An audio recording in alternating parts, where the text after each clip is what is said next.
Không ơi Gopal. Gopal, ini gue berjumpa.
Maharaj नाटे आणि हरिभक्तीपारायण भगवान महाराज या ठिकाणी दूरदर्शन हे चालू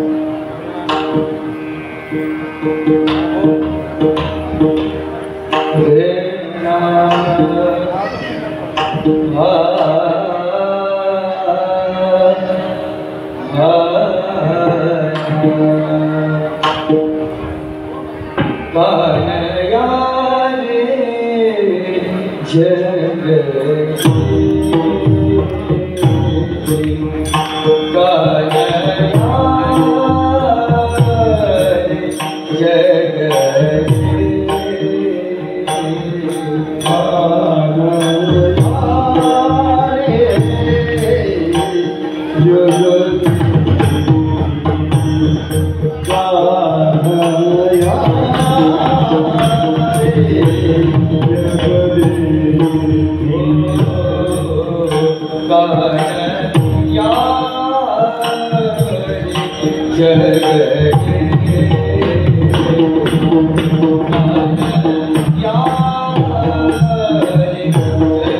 कान्हैया रे जगजेठी, कान्हैया रे जगजेठी, दे भेटी एकला काय उकळले वणे, काय उकळले वणे सावधानी विढेली कान्हैया रे जगजेठी, दे भेटी एकला येथवरी होता संग, येथवरी होता संग अंग अंग पहिले कान्हैया रे जगजेठी, दे भेटी एकला तुका म्हणे पाहिले मागे, तुका म्हणे पाहिले मागे एवढ्या वेळे अंतरला कान्हैया रे जगजेठी, दे भेटी एकला विठ्ठल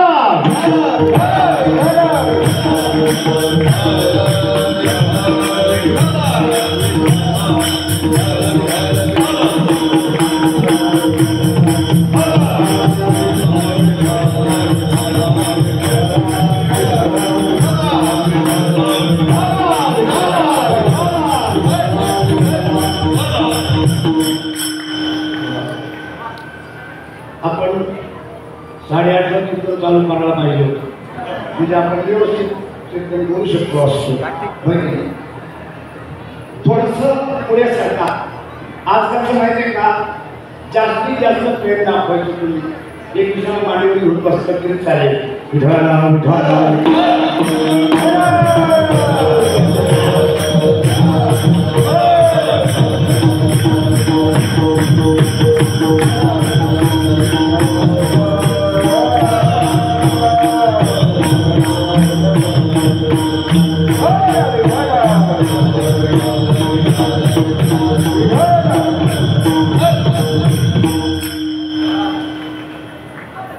जितना ज्यादा बजाओगे उतना परेशानी नहीं आओगे.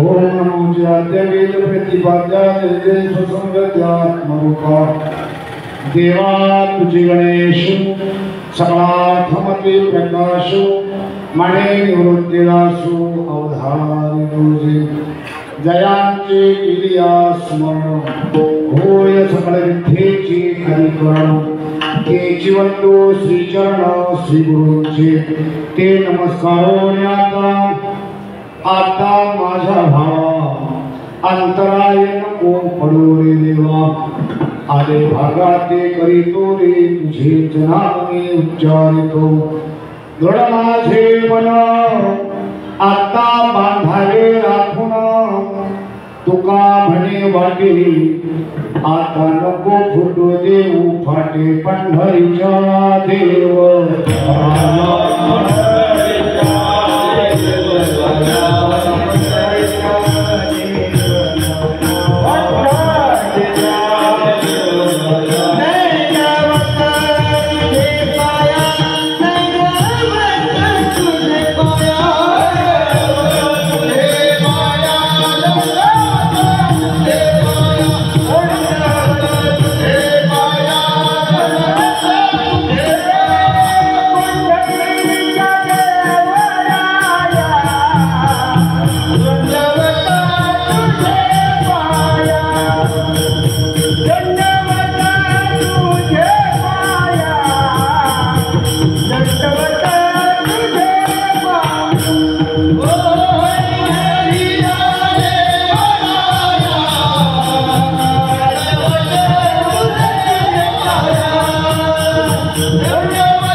श्रीपादनाथं गुरुराजोनियं मुमुक्षुरामज्ञानदानज्ञदक्षं घोटी क्षत्रियनिवासिनं तन्नमामि वेदवृन्दावरिष्ठं जयाच्या संगतीने विराग झाला मनोदरीचा गडभास गेला साक्षात परमात्मा मग भेटविला विसरू कसा मी श्रीपाद पादुका विसरू कसा मी रामदास पादुकाला ओ नमो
मौजे सत्तर नगर श्रीपाद नगरी तालुका जिल्हा जालना शाळाप्रमाणे चालत आलेला वैष्णव मेळावा वैष्णव मेळाव्याचं सांगता समारंभ आपण म्हणतो सांगतेची सेवा काल्याच्या कीर्तनानं विठ्ठल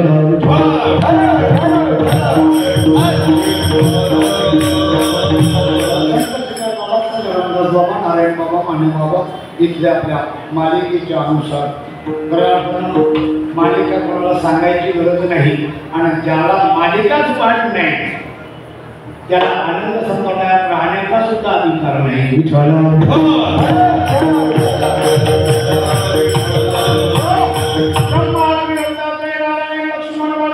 आनंद शांताबाई श्रीपाद बाबा रामदास बाबा नारायण बाबा माने बाबा आणि सगळे पाठीमाग तुम्ही आपण सगळे बाबा विठ्ठल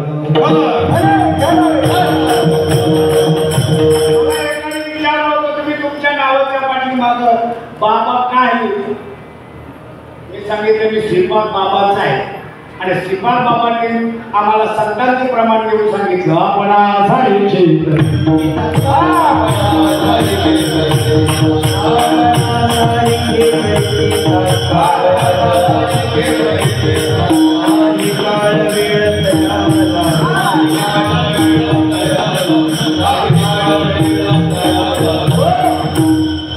बाबांच्या बरोबर भेट झालेली असताना एकदा दोन्ही बाबा बसलेले असताना मी सहज बाबांना विचारलं होतं बाबा तुमची किती शिष्य आहे महाराष्ट्रामध्ये बघा बाबांच्या चरित्रामध्ये राहिल्यावर सगळ्यांनी तो दृष्टांत लिहिलाय काही प्रसंग लिहिलाय एका साधकाने विचारलं बाबा तुमचे किती शिष्य तो साधक मीच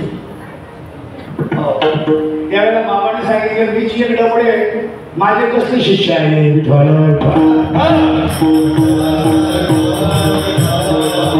संतांच्या म्हणण्याप्रमाणे मी एका दृष्टीने करावा उपदेश न करावा शिष्य कलियुगी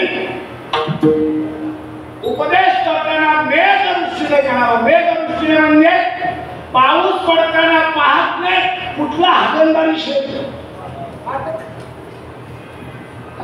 मेघ उदार नाही पाहत हागंदारी शेत पडताना पाहित नाही कुठल्या शेतामध्ये धान्य मिळतो आणि कुठल्या लोक कुठल्या शेतामध्ये बाह्य दिशेला जातात हा मेघ पाहत नाही एवढी उदारता आहे पण सरकारच्या उपमेला सुद्धा मेघ पडत नाही सरकारच्या उपमेला सर पडत नाही मेघ उदार करी ओसरे तोही उपमेशी नव्हती मेघ उदार आहे पण तो कधीतरी थांबतो आता दर महिन्याला पडतो तो भाग वेगळा पण थांबतो पण संतांची उदारता कधी थांबत नाही म्हणून आपण संत श्रीपाद बाबांचे पायिक झालो हे आपल्यासाठी परमभाग्याची गोष्ट आहे आणि सर मी नेहमी सांगत असतो माझ्या मालिकेनं मला नामदान वाटण्याचं जो काही विचार सांगितला आहे त्याचं कारण माझ्या संतांनी माझ्यावर विश्वास ठेवला आहे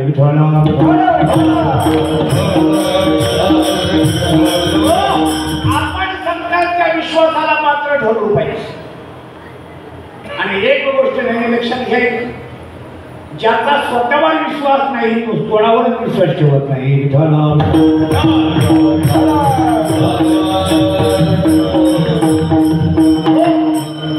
वैष्णव मेळाव्याची सांगता आज वसंत सज्जनांच्या माता भगिनीच्या आबावृद्धांच्या तपोवृद्धांच्या ज्ञानवृद्धांच्या अनुभववृद्धांच्या सेवेसाठी निवडलेला अभंग गवळणी पार प्रकरणातला अभंग संत तुकोबारायांचा तुकोबाराय म्हणजे गरीब बोलातला महाराज नाही तुकोबाराय म्हणजे गरीब बोलातला महाराज नाही हो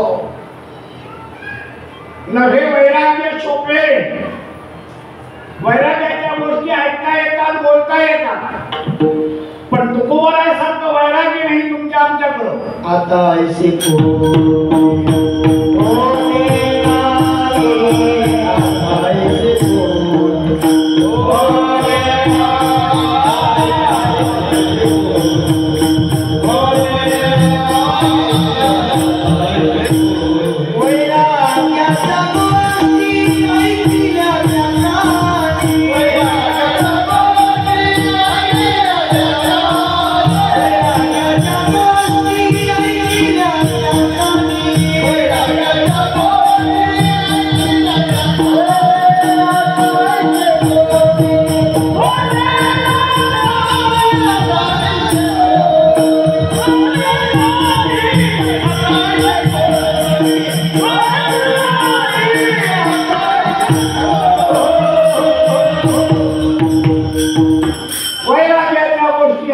या कानी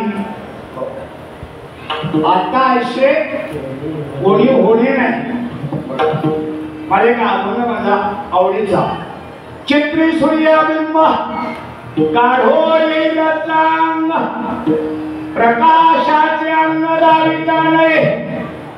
चित्र काढता येतो सूर्याचं पण प्रकाश काढता येत नाही. ब्रह्मज्ञान मुखे बोलो येईल चांग पण अनुभवाचे अंग दाविता नाही. संन्यासाचे सोंग आता सगळीकडे संन्यासाची सोंगच आहे. आम्ही वृंदावनला गेलो होतो. भागवत झालं आपलं तिथं. आम्ही विचार केला की आपण संत भोजन ठेवू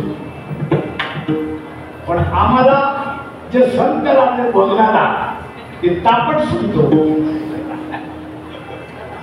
ज्याने त्यांना बोलवलं होतं त्याने सांगितलं प्रत्येकाला द्यायचे तेवढेच पैसे दे.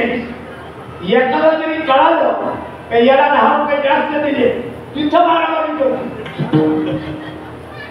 सगळे वस्त्र घातलेले भगवी होते.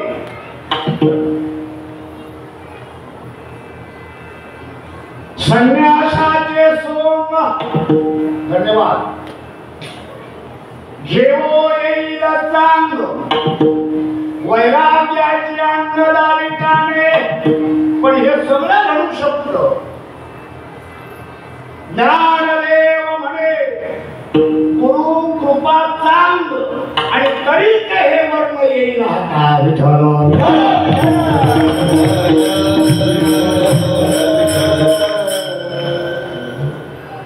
माझा श्रीपाद बाबा वैराग्यवान होता म्हणून संप्रदायामध्ये वैराग्यवान लोक निर्माण झाले. गुरु वैराग्यवान असतो इतर गुरुशी जर आसक्ती तर शिष्याची कशी होईल विद्यार्थी. गुरु जर आसक्तीमध्ये आहे तर शिष्याला विद्यार्थी प्राप्ती कशी होऊ शकते. होऊ शकत. बाबा सांगायचं गुरु शिष्य पण हे तू आधमाचे लक्षण. माझ्या बाबाने कधी नाही सांगितलं माझे अमुक गावाला एवढे शिष्य. बाबा म्हणायचे माझी आई राहते माझे भाऊ राहते माझी फेर शिष्य राहतात असे कसे कधीच नाही.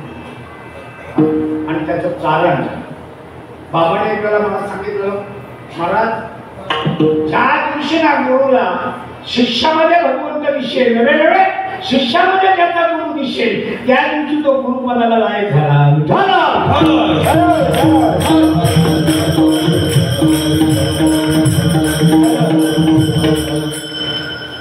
एक पोराने माझी आज ना जरा परीक्षा बाहेर ठरवली. मी म्हटलं आपलं हलकं आपल्या आता आपल्यासाठी हलकं म्हणायचं असलं पण संतांचा कुठलाही आपण साधा नसतो. तुम्हाला तो कळत नसतो तो भाग आहे. आता मी म्हटलं आपलं हरिनेवाडी हरिने चित्त बरं की नाही इथं आल्याच्या नंतर मला अमुकच पाठ नाही हे म्हणतात ते अमुक आणून देऊ. कान्हया रे जगदेठी देई भेटी एक वेळा. त्याचं कारण तुम्हाला सांगतो. माझ्या अमोल महाराजांना वाटलं एवढी जी आलेली आहे का ती आज फक्त भगवंताच्या भेटीची करून आलेली आहे.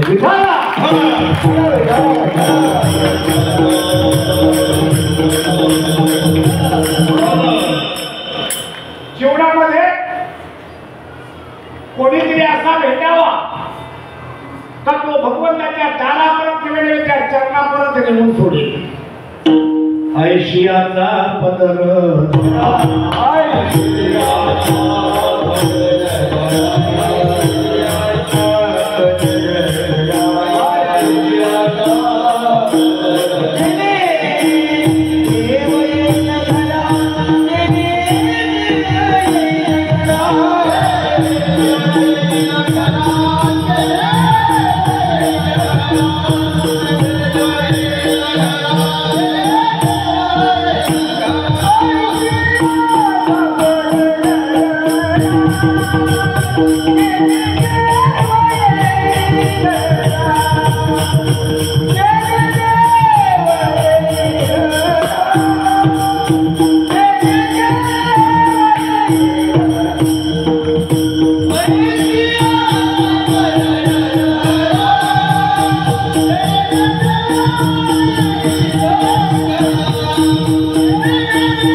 हे प्रत्येक जण त्या श्रीपाद बाबांच्या तत्वाशी जोडलेले असल्यामुळं प्रेमवृत्तीचे बांधले तेरा सुखे आहे. मी यावेळेला विचार केला 4-5 वर्षातून आपला कार्यक्रम होतोय. 5व्या वर्षी नाही का होता, 4 वर्षामध्ये घ्या घेणं साहेब. आणि 5व्या वर्षात भेटीगाठी सुद्धा लोकांचे नाही. एक तर कोरोनाने बेजार केलं आणि नंतर मला 1 वर्ष आजाराने बेजार केलं. आणि तुम्हाला खरं सांगू का, मी ज्या पद्धतीने आजारी होतो काही लोकांना वाटलं होतं आता हे उठत जाते आणि काय ना वाटलं असं बरं झालं बाबा पाठीमागची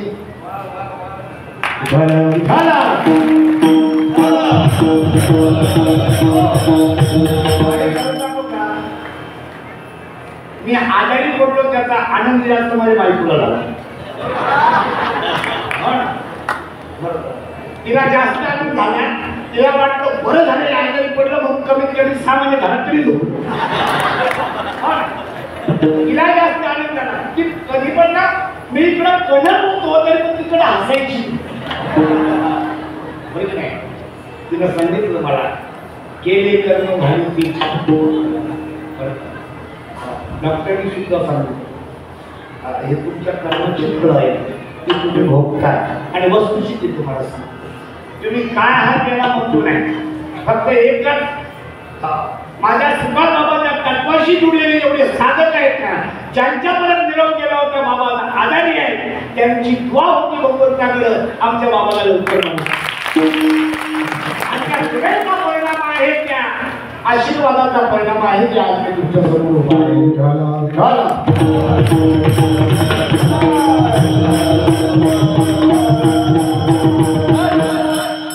सांगितलं खरंय बरं का, शिष्याचं किती प्रेम असतं गुरुवर हे मी आजारी झाल्यावर मला कळालं.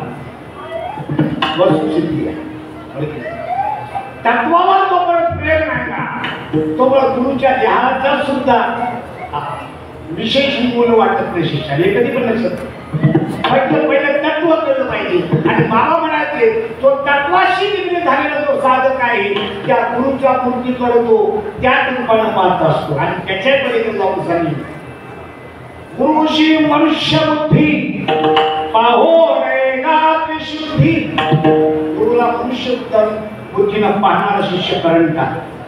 आणि सांगितलंय सकळ देवाचे दैवत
राम केला ब्रह्मज्ञानी वशिष्ठ पुढे तारक कृष्ण संधीपणे गुरु परब्रह्म झाले.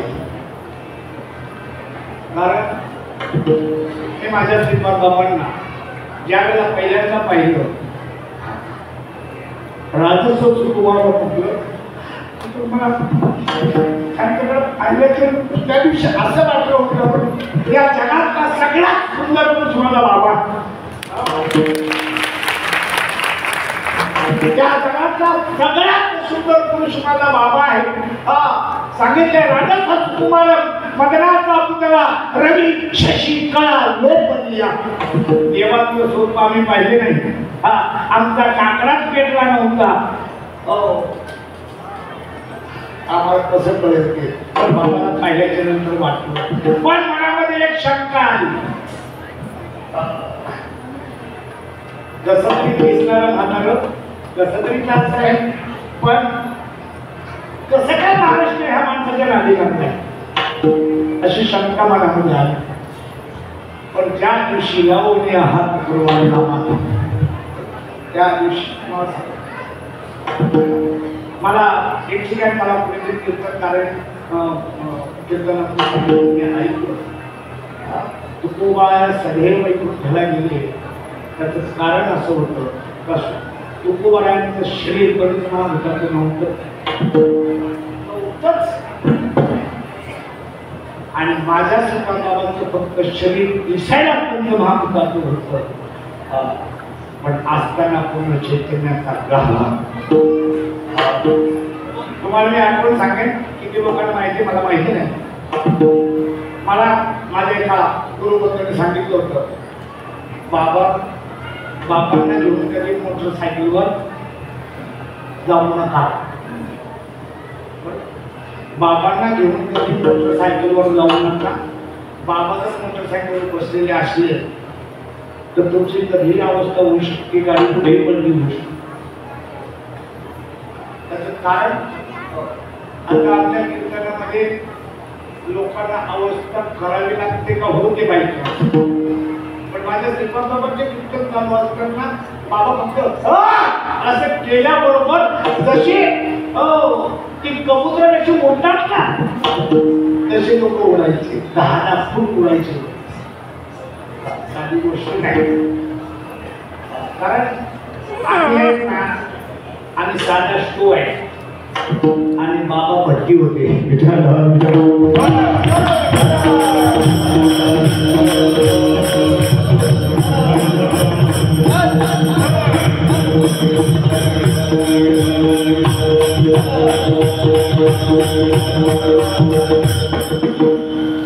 एकच गोष्ट लक्षात घ्यायची काळ्याचं कीर्तन फक्त प्रतीक आहे.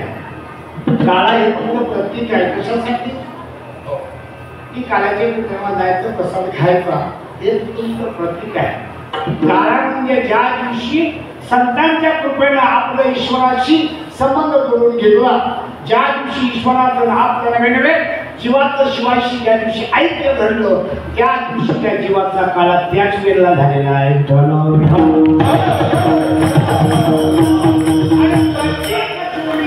जन्माला आला मनुष्य प्राणी म्हणून तो फक्त कार्यासाठीच आला. बाकी कशासाठी आला देवेलीला भजना बाकी काही लौकिक भजनासाठी नाही. लौकिक वर्गाची मंडळी तुमच्या घरी कार्यक्रम असला तर आमच्या सरकार भजनाला बोलवतो भजन करू शकतो याच्यासाठी नाही. प्रत्येकाच्या ठिकाणी त्या तत्वाचा विचार आपल्या ठिकाणी ज्या दिवशी घडेल देवाशी संबंध जोडून देईल त्या दिवशी आपला काळा ठरलेला आहे. आणि तो काळा कुठे मिळतो वैकुंठीद्वायशी नाही गवळ काळी आणि काळा फक्त ज्या मुक्त लोकांमध्ये काळा करते संत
वाटी आपल्या निज हसते.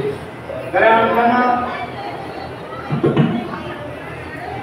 आपल्या मालिकेचा विचार करायला गेलो तर आपल्या मालिकेमध्ये सगळ्यात अगोदर ब्रह्मदेवाला उपदेश झाला मुख्य महाविष्णूचा. एकाने मला विचारलं विष्णूला उपदेश भगवान शंकराला पहिल्यांदा भगवान शंकराने विष्णूला दिलं, विष्णू भगवान शंकराला दिलं. मग भगवान विष्णूचा गुरु असं सांगितलं. तर भगवान विष्णूचा गुरु मुख्य महाविष्णू, मुख्य महाविष्णू.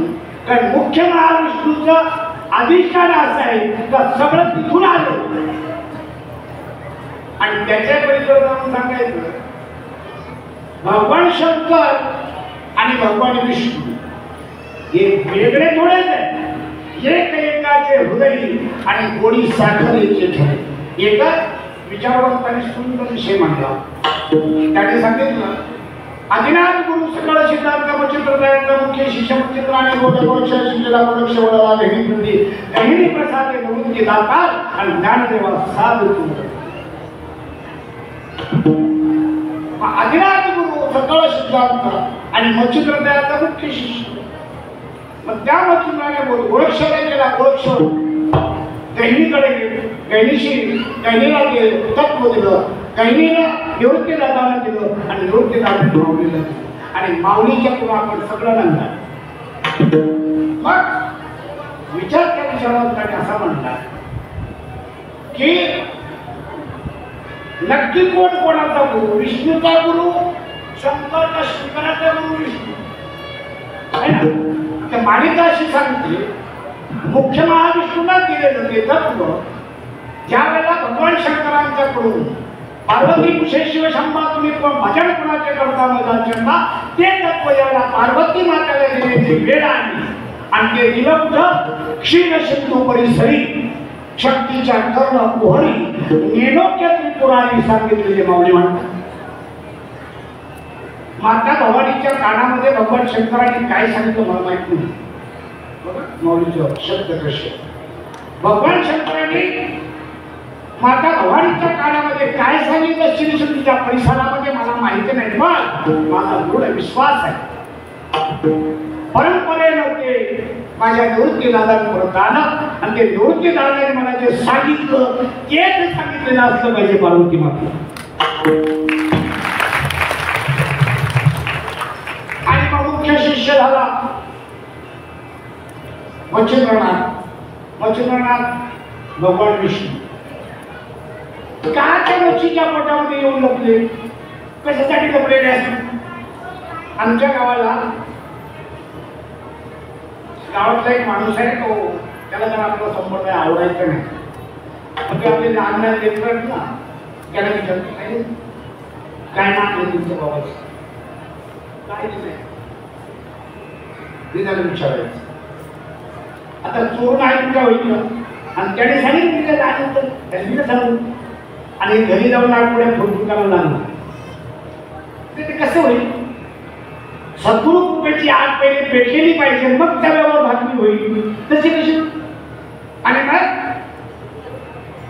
मुख्य महाविष्णू त्या ठिकाणी का आले होते त्याचं कारण सांगतो. ते याच्यासाठी आहे की पार्वती मातेला जे कारण ते तत्व जे आहे भगवान शंकरांच्याकडून परिपूर्ण ज्ञानानं भरलेलं ओथंबलेले ते तत्व ज्या वेळेला त्या पार्वती मातेच्या कानामध्ये पडणार आहे ते कसं असेल हे पाहण्यासाठी आहे.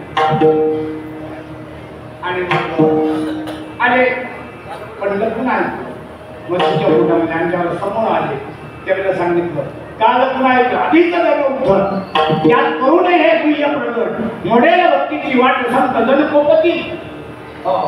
परमार्थ साधा सोपा नाहीये. जर परमार्थ एवढा सहज असताना तर आपल्या भारतातली गुरु परंपरा संपली असते. गुरु परंपरेचं महत्व याच्यासाठी आहे का वैष्णवांचे गुह्य काढले ते गुह्य आहे पण प्रगट गुह्य बोले गुह्य प्रगट बोले नाही. बघा शब्द कळतच नाही आम्हाला संतांचे. संतांचे शब्द कळायचे असतील ना आंध्र प्रदेशात जर गेलो बाळाजीला तर तिथले लोक आपल्या स्टँडर्ड भाषेत बोलतात. आपल्या भाषेत बोलत नाही.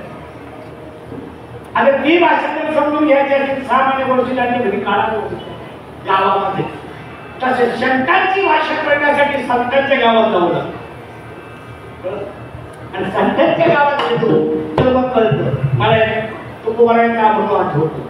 निरंजनी आम्ही बांधिले घर निर्गुणाने आकारे राहिलो से निरंजनी आम्ही घर बांधलं आम्ही लोक सांगतो तिथं माऊलीने तर एक प्लॉट घेतला आपण जिथे घेतला तिथे घेतला तिथं बंगला आहे पण ते म्हणतात आमचा बंगला निरंजनी बांधलेला मग त्या ठिकाणी पार्वती मातेला सांगत असताना चोरून ऐकलं आणि मग भगवान त्याने त्रिशूळ काढलं कोण चोरून ऐकलं मग समोर आले आणि मग भगवान शंकर म्हणतात बाबा तुम्हीच तर मला ते सांगितलं मग तुम्हाला चोरून ऐकायची काय गरज आहे त्यावेळेला विचारवंतांचे शब्द सांगतो तुम्हाला त्याच्यात किती टक्के असेल ते तुम्ही समजून घ्या पण मला ते बरं वाटलं म्हणून तुमच्या समोर मांड त्यांनी अशी संकल्पना मांडली का एखादी काही माझी करोडा आहे आणि तिच्या बाळंतपणाची वेळ येईल बाळंतपणाची त्या वेळेला तिच्या नवऱ्याने तिच्याकडे 9 महिन्यापूर्वी ठेवलेली जी वस्तू आहे ती वस्तू आता आकाराला येणार आणि हॉस्पिटलमध्ये बाळंतपणासाठी माझ्या ताईला घेऊन गेल्याच्या नंतर तो तिचा नवरा म्हणजे आमचा भाऊजी त्या हॉस्पिटलच्या दरवाजा बाहेर असं ते कसं आहे ते पाहण्यासाठी कळलं माझा दृष्टांत संपला सिद्धांत असा आहे संत सांगतात बाबा ते भगवान शंकराने भगवान विष्णूने ठेवलेले ते पोषणकारांच्याकडे ठेवलेले जे ज्ञान ते ज्ञान त्या दिशेनं ज्या स्थितीला आलेला आहे परिपक्व दिशेला आलेले आहे आणि ते आता पार्वती मातेच्या कानामधून तिच्या अंतकरणात उतरणार आहे त्याची पावर पाहण्यासाठी आली आणि आले म्हणून आनंद करावा लागतो आणि ते पण चोरून ऐकलं म्हणून 12 वर्ष भटकले आणि मग दत्तात्रयांच्या म्हणून प्रभू झाला विठ्ठल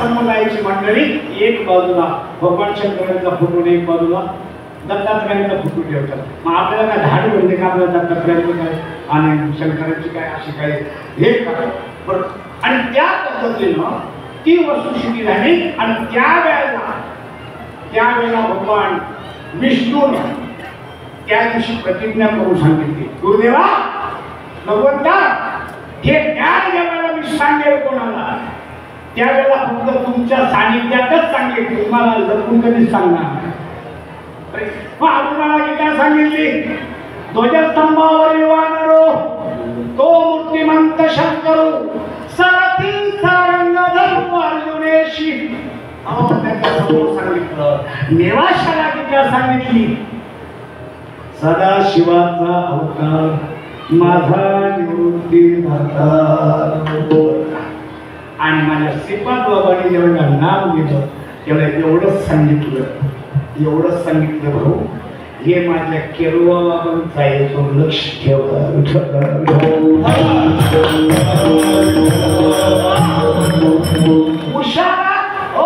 ज्ञानेश्वरी वाचणारे लोक मी पाहिले ज्ञानेश्वरीची पारायण करणारे पाहिले पण उषाला ज्ञानेश्वरी घेऊन झोपणारा फक्त श्रीपाद बाबा मी पाहिला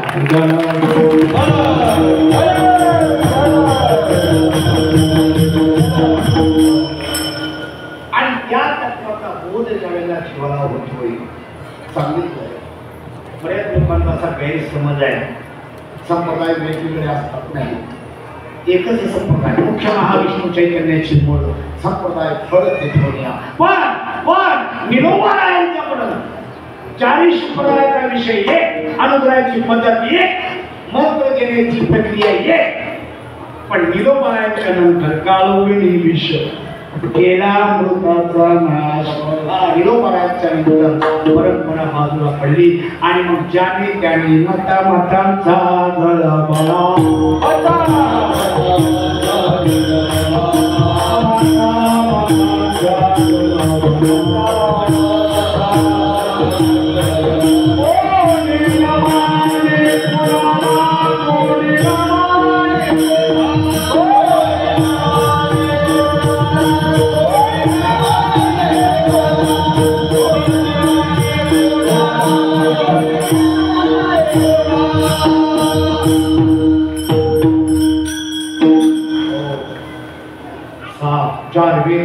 शास्त्र 18 पुराण एकाच विषयी सांगतात, पण वेगवेगळ्या पद्धतीने. पण त्यांना हे कळत नाही का आपण सगळे जण बोलतो ते एकाच गोष्टीच्या विषयी बोलतो. तशी तुमची आमची करा झालेली आहे. सगळं सांगितलं जातं, पण ज्याच्यासाठी आहे एक अभंगाचं प्रमाण आहे. सर्व शास्त्रदानी केले आगामी पूर्ण ज्ञान झाले, परी आहे ते राहिले वेगळे.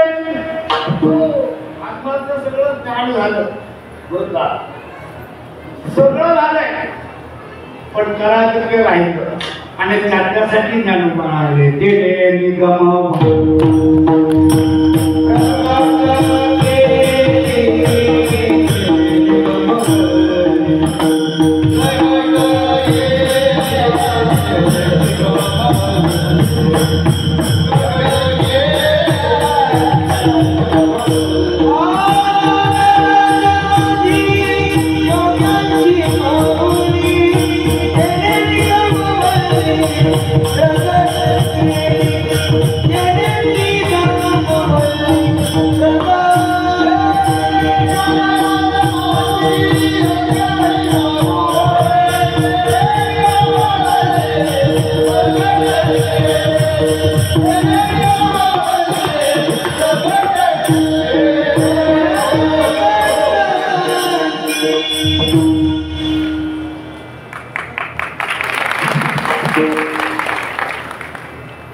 किती साधा उभा केला तर ते तुम्ही त्याला आकाशात फेकू शकता, एवढी ताकद तुमच्यामध्ये आहे.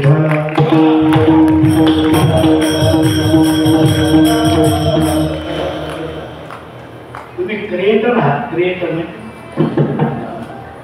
बाळासाहेब ठाकरे क्रिएटर होते. आता आम्ही तसे नाही.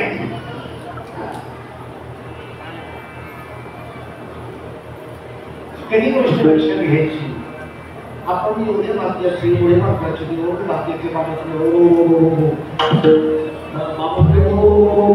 तुमच्या भाग्याला पारावार नाही. नवे नवे तुमचे पाय होऊन द्यावे एवढे तुम्ही लायकीचे आहात. फक्त समाजाला सांगणारा लायकीचा भेटत नाही. हे समाजाचं दुर्दैव आहे, त्याचा दोष नाही. आणि तुम्हाला सांगू का, ज्याच्याकडं जसं माल असेल तसा तो त्या दुकानात जातो. आमच्याकडं डीमार्ट आहे, डीमार्ट आहे ना. डीमार्ट मध्ये जाणारी मंडळी माझ्यासारखी फाटकी लोक नाही का, नाही विशेष लोक जातात. आणि त्या ठिकाणी एकाच छताखाली सर्व मिळतं. एक जनादानी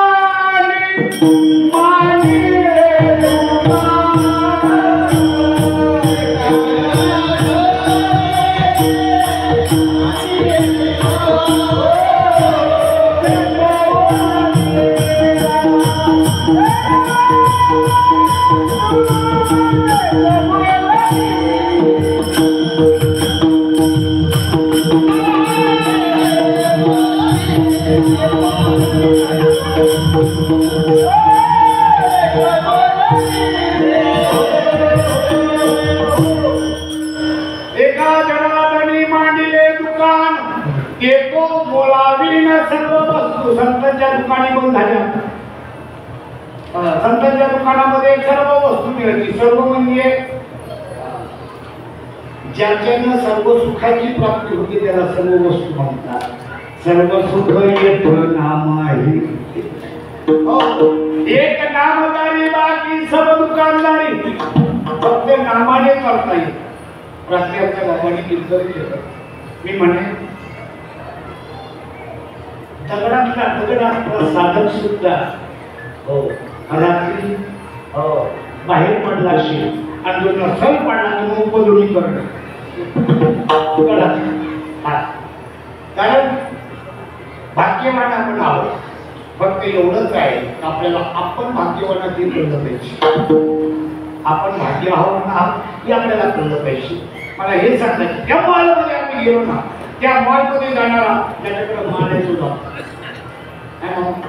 ज्याच्याकडे माल आहे तुझा, ज्याच्याकडे माल नाही तो आपला हातगाडीवर मोठी छोटी 8 रुपया दूर आमच्याकडे चटणी छोटी असो मोठी असो 8 रुपया जोड असं सांगायची ती पण तिथं नाही करते तिथं मॉलमध्ये गर्दीच नाही. सोन्याच्या दुकानात असा बोर्ड लागून तिथे एखादा माणूस बसलेला असतो ना, या या या या या या या या या कधीच नाही करत. त्याला माहिती आहे एक गिऱ्हाईक तरी आलं तर दुकानाचा खर्च, स्टाफचा पगार, लाईट बिल सगळे एका गिऱ्हाईकामध्ये वसूल करता येतं.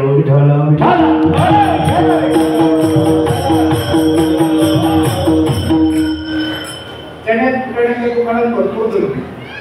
आता सध्या फक्त अवलंबून झाले परमार्थ नाही, परमार्थ आहेच नाही. मी नेहमी सांगत असतो साहेब, आमच्या संतांनी तमाशे मोडीत काढले आणि परमार्थाचा जागर संतांच्या पर्यंत पोहोचवला.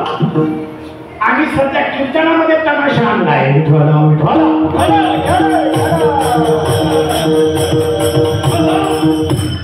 माझे संत रामदास स्वामी सांगतात, ज्यांना कीर्तनामध्ये विनोद आवडतात ना की टवाळ लोक असतात. टवाळ आवडे विनोद, टवाळ लोकांना विनोद आवडतो, विचारवंताला विनोद आवडत नाही. हा त्याने सांगितलं असा काही शब्द मला कानावर पडेल ज्याच्या योगाने त्या भगवंताच्या पायावर मिठी पडेल, असा शब्द ऐकण्यासाठी बाबासाहेबांची कीर्तनकार काय बोलतो. सगळे कीर्तनकार ज्ञानोबाचं संतांचं सांगतात, पण एक कीर्तनकारची एक खूबी आहे. कीर्तनकारची खूबी नाही, त्या अधिष्ठानाची खूबी आहे. कीर्तन याच्यासाठी ऐकायचं तर तो कीर्तनकार अधिष्ठानावरून असा एक शब्द बोलत असतो, एक वाक्य बोलत असतो ते त्यांनी तरी पाठ केलेलं नसतं आणि ते शब्द अधिष्ठानाचे असतात आणि त्या अधिष्ठानाचे असलेल्या शब्दासाठी कीर्तन ऐकत असतो. नाही तो चकोर पक्षी असते ना, तो फक्त 3 अक्षरांचंच पाणी, तेवढंच पाणी पितो. ते पाऊस पडला तर तो तोंड वाचतो, तेवढंच पाणी पिणार, दुसरं पाणी आयुष्यभर पित नाही. एकदा कानामध्ये ऐकलं ना गुरुकडून, गाडी जे केलेले डोळा ते उगवले आणि व्यापक भरले तोच आहे. अजून पुढे जाऊन बाबा सांगायची साधकाचा आणि त्याच्या गुरुचा कसा संबंध असतो. आमच्या मुंबईमध्ये समुद्र आहे, त्या समुद्राच्या ठिकाणी तो कौश पक्षी आहे. कौश तो पक्षी दाना टिकण्यासाठी खानदेशमध्ये येतो आणि त्याची पिल्लं तिथं समुद्रात असतात कडेला. आणि त्या पिल्लांना भूक लागते आणि तो पक्षी फक्त एवढंच करतो, तिकडे त्याच्या पिल्लांचं पोट भरतो. एवढी ताकद आहे त्याच्यामध्ये. गुरु आपला कुठल्या देशाला याची काही येत नाही, फक्त तुम्हाला त्याची आठवण आली त्याच दिवशी कृपा प्राप्त झाली.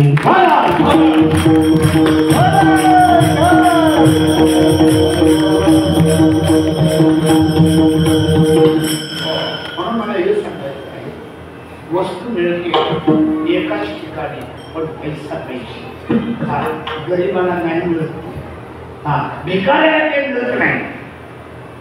इथं बसलेली जी मंडळी आहेत ना, एवढीची मोठी केसे म्हणतात, यांची पुण्यात एवढी आहे की ते तात्काळ त्या भगवंताशी जोडले गेले.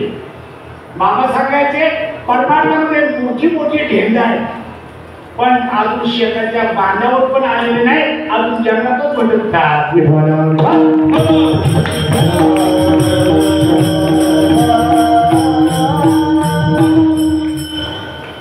मला पंढरपूरचा वारकरी भेटला, मोठा कीर्तनकार होता आणि त्याला सद आपल्या साधक मंडळीने विचारलं, सगळे बसले म्हणे काय तुमच्या एवढ्या दिवसाचा परमार्थाचा अनुभव आणि काय सांगायचं भगवंताची कृपा. 14 गौरव माझ्या पंढरपूरमध्ये बरं आता ही परमात्म्याची आठवणी सांगितलं ज्या दिवशी अनुग्रह झाला त्या क्षणी मोक्ष पावला बंधन आत्म्याला भूलूच नाही मोक्ष व्हायला ऑलरेडी आपल्याला मोक्ष दिला सुद्धा नाही फक्त आपल्याला जाणीव करून दिली तर तुम्ही सुटलेले आहात अडकू नका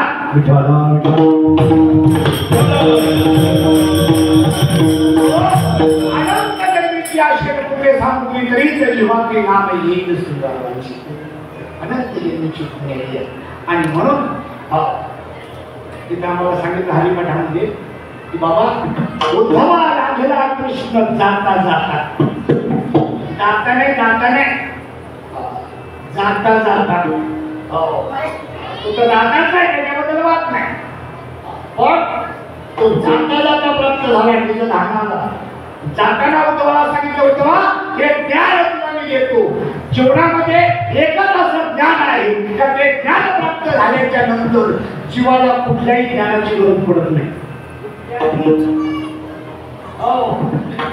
वजन समाजाचा मुलगा नचिकेता एकट्याचा मुलगा बापाचा लाडका होता आणि लाडका असताना त्या पोराने विचारलं तुम्ही यज्ञ करताय कशासाठी यज्ञ करताय त्यासाठी यज्ञ करायचा यज्ञामध्ये चांगलं दान द्यायचं आणि दान दिल्याच्या नंतर चांगलं असतं पुण्य प्राप्त होतं त्या पोराने विचारलं तुम्ही मला कोणाला दान दिलंय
तुकोबारायांवर सद्गुरूची कृपा झाली.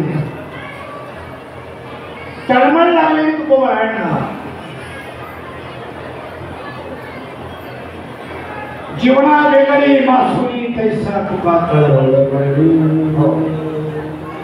आणि ती तळमळ जी लागलेली होती ती तळमळ स्वस्थ बसू देत नव्हती.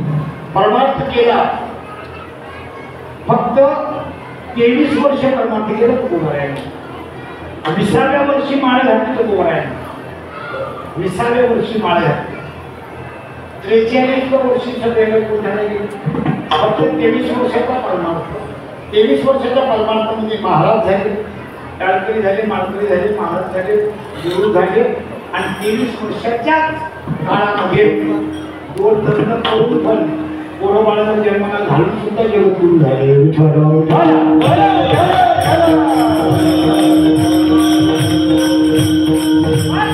परमार्थ करत असताना तीन रगडे हाती घालना गोविंदाचे पवाडे, बाकी काहीच करत नाही.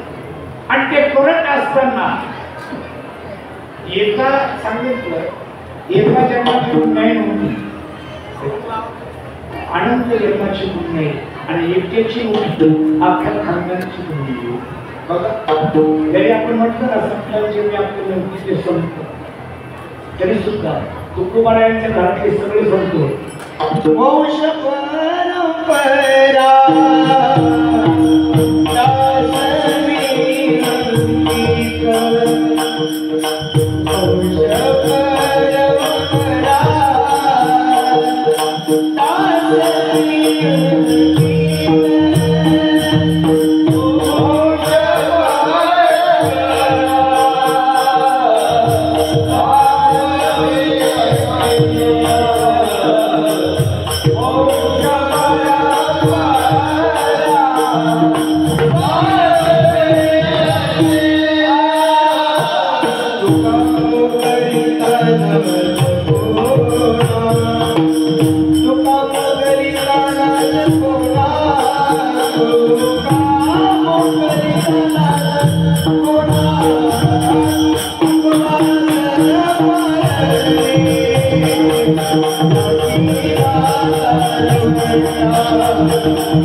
देवा तुझी माझी कधी भेट होईल.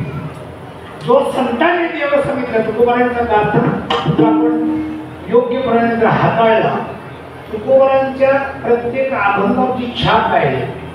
माऊलीच्या ज्ञानेश्वरी आणि नाथबाबांच्या भागवताची बघा आणि माझ्या तुकोबारायांच्या अभंगाची ओळ याच्यामध्ये तुम्हाला सांगण्यात सापडेल. त्याचं कारण त्यांनी त्याच्या उतारा करून घेतला असं नाही, तर ते आधी केले मग सांगितले तसं नव्हतं.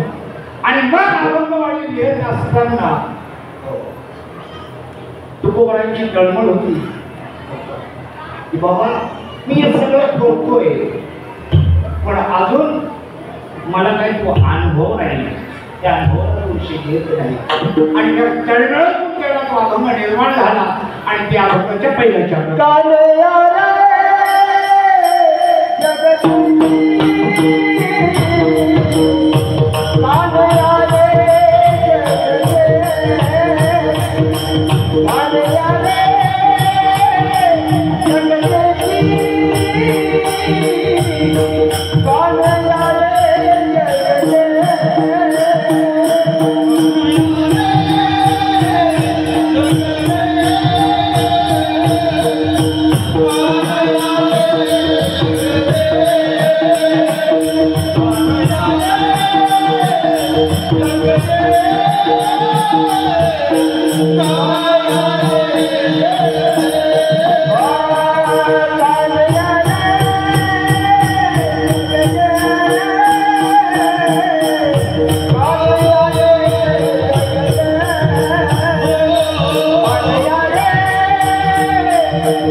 अशी मंडळी दिसतात ना तुम्हाला बघायला तुम्हाला जरा वेगळंच वाटत असेल.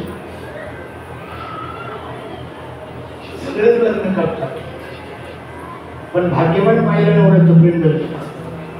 कोणत्या तर सगळ्यांनाच मिळतं पण खरं प्रेम नवऱ्याचं भाग्यवान पाहिलं मिळतं. तसं देवाचं प्रेम भाग्यवंताला प्राप्त होतं. एकाने मला विचारलं मला तू चिंता करताना काय दिसतो तर काहीच नाही दिसत. जे दिसणं थांबणं त्याचं नाव चिंतो.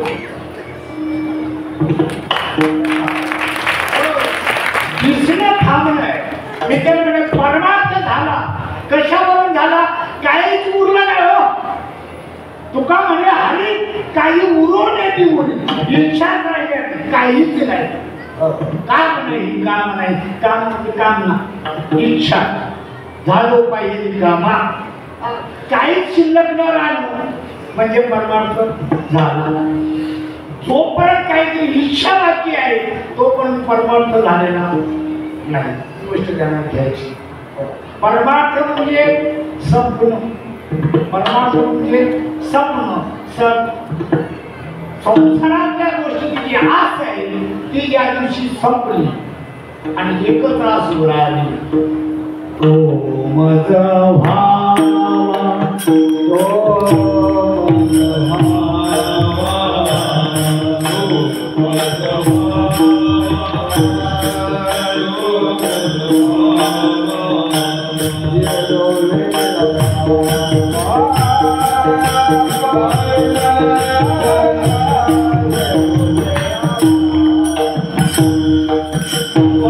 तो Oh